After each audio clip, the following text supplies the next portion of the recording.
विद्यार्थी मित्र, आज आपण परपेंडिक्युलर ॲक्सिस थेरम पाहणार आहोत. तर मोमेंट ऑफ इनर्शिया काढण्यासाठी दोन थेरम आहेत, परपेंडिक्युलर ॲक्सिस थेरम आणि पॅरलल ॲक्सिस थेरम. तर हा परपेंडिक्युलर ॲक्सिस थेरम जो आहे तो फक्त 2 डायमेन्शनल बॉडीसाठीच वापरला जातो. 2 डायमेन्शनल बॉडी म्हणजे डिस्क, रिंग, मेटल प्लेट, म्हणजे ज्या वस्तूला लांबी आहे, रुंदी आहे, पण जाडी ही निग्लिजिबली स्मॉल आहे, अशा प्रकारच्या लॅमिनर बॉडीसाठीच हा परपेंडिक्युलर ॲक्सिस थेरम वापरला जातो. तर याची स्टेटमेंट जी आहे ती पहा. Perpendicular axis theorem states that the moment of inertia of a plane laminar body about an axis perpendicular to the plane of the lamina. The moment of inertia of a plane laminar body about an axis perpendicular to the plane of the lamina. Let us suppose this is a plane laminar body and this is the axis which is perpendicular to the plane of the lamina. Moment of inertia about this axis, given axis. So the moment of inertia of a plane laminar body about an axis perpendicular to the plane of the lamina is equal to the sum of mi about two mutually perpendicular axes which are lying in the plane of the body. असं जर असेल तर आपल्याला या body plain laminar बॉडीमध्ये दोन ॲक्सिसेस consider करावे लागतील. हे एक ॲक्सिस, समजा हे एक्स ॲक्सिस आहे, हे दुसरं वाय ॲक्सिस आहे. हे दोन्ही ॲक्सिसेस एक्स ॲक्सिस आणि Y axis in the plane of the body असली पाहिजेत आणि ते एकमेकाला परपेंडिक्युलर असले पाहिजेत. So sum of M I about two mutually perpendicular axes which are lying in the plane of the body and that perpendicular axis, this perpendicular axis should cut the lamina where these two mutually perpendicular axes intersects with each other.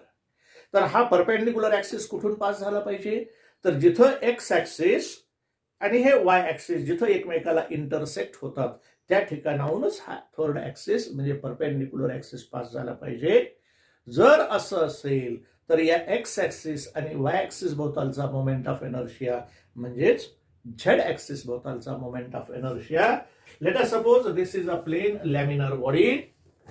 In this plane laminar body, this is a x-axis, this one is a y-axis. X and y-axis lies in the plane of the body. या बॉडीच्या plain मध्ये आहेत ते. आणि x-axis आणि y-axis जिथं एकमेकाला intersect होतात O पॉइंट मधून, त्या O पॉइंट मधूनच हा परपेंडिक्युलर ॲक्सिस म्हणजे झेड ॲक्सिस पास होतो. I-x is the moment of inertia about x-axis, I-y is the moment of inertia about y-axis, and I-z is the moment of inertia about z-axis. If x and y are lying in the plane of the body, then iz is equal to ix plus iy. Ix plus iy. See the statement once again. So the moment of inertia of a plane laminar body about an axis perpendicular to the plane of the lamina is equal to the sum of mi about two mutually perpendicular axes which are lying in the plane of the body.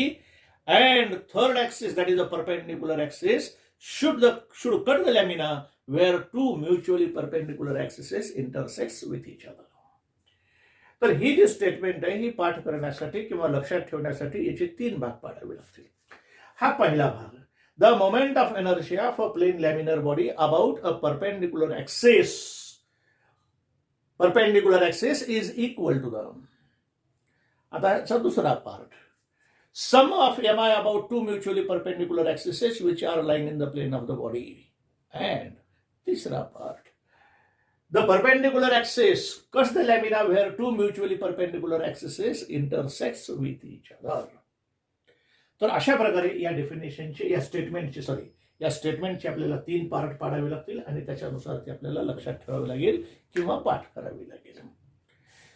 तर perpendicular axis theorem काय सांगतो, कोणत्याही plain laminar बॉडीचा जर moment of inertia काढायचं असेल आणि ते ॲक्सिस जर त्या प्लेन लॅमिनर बॉडीच्या प्लेनला परपेंडिक्युलर असेल, समजा ॲक्सिस भोवती हा मोमेंट ऑफ इनर्शिया काढायचा, तर या प्लेन लॅमिनर बॉडीच्या प्लेनमध्ये दोन ऍक्सिसेस काढा. समजा हे एक्स ऍक्सिस आणि वाय ऍक्सिस.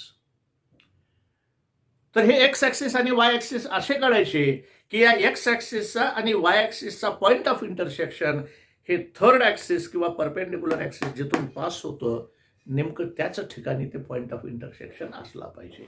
आणि जर असं असेल तर या प्लेन मधलं हे एक्स ऍक्सिस याच्या भोवतालचा moment of inertia I X, हे वाय ऍक्सिस याच्या भोवतालचा moment of inertia I Y.